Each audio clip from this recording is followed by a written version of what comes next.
Invictus by William Ernest Henley, published 1888.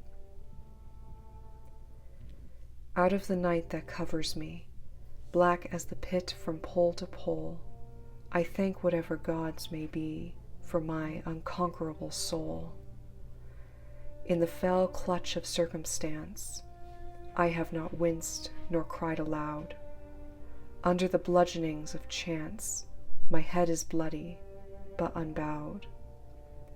Beyond this place of wrath and tears looms but the horror of the shade, and yet the menace of the years finds and shall find me unafraid. It matters not how strait the gate, how charged with punishments the scroll.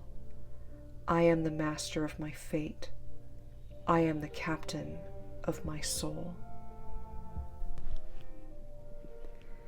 Invictus is a poem that's message inspires personal resilience and determination in the face of our darkest moments.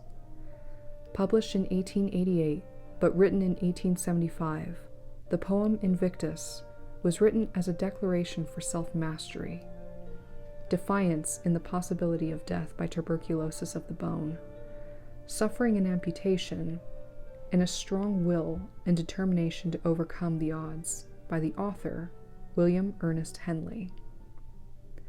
A major contributor to Victorian literature, Henley worked as a notable critic and editor and played a role in the publishing of many of today's classics, particularly the works of Robert Louis Stevenson and Rudyard Kipling.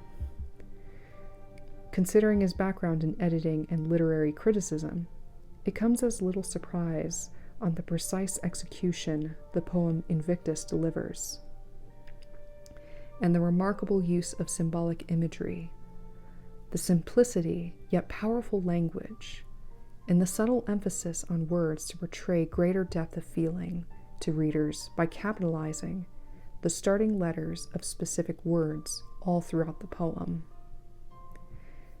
As usual, I shall be applying my literary technique, soaps, to dissect this poem in its entirety. For those of you new to the Authoress' library, soaps is a tool used to help identify the speaker, the occasion for this poem being written, the audience, the purpose, and finally, the speaker. In Invictus, the speaker is undeniably the author, William Ernest Henley, as mentioned earlier surrounding his condition battling tuberculosis of the bone. The occasion is Henley's firm declaration in the face of likely death because of his illness by proclaiming he will defy the odds and survive. The audience is not targeted to any one group, as the poem was written as a declaration to the author himself.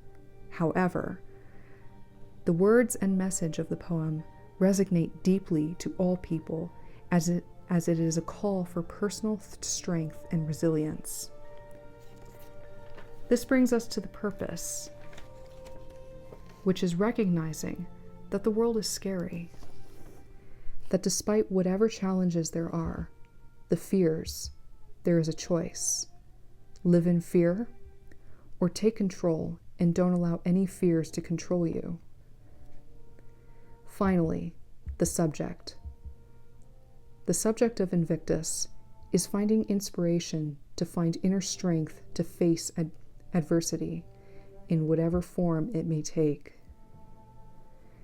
This poem, Invictus, was translated from the Latin word unconquerable or invincible, certainly inspired its author the inner strength to beat the odds and lived up to the poem's title. It would also come to be referenced in a literary piece that inspired one man to continue his mission on bringing about the end of racial segregation and discrimination that had ruled South Africa for decades. Facing personal threats and oppression, 27 years of incarceration, and still moving forward with hope towards building something better than what people had been yesterday, despite the hate, the past, and suffering. This man was Nelson Mandela, born 1918 and died 2013.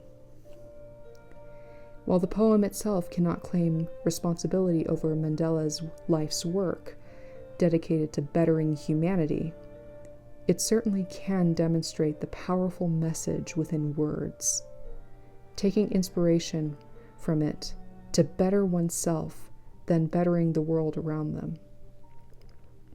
It is for this reason why Invictus continues to be a powerful literary piece today.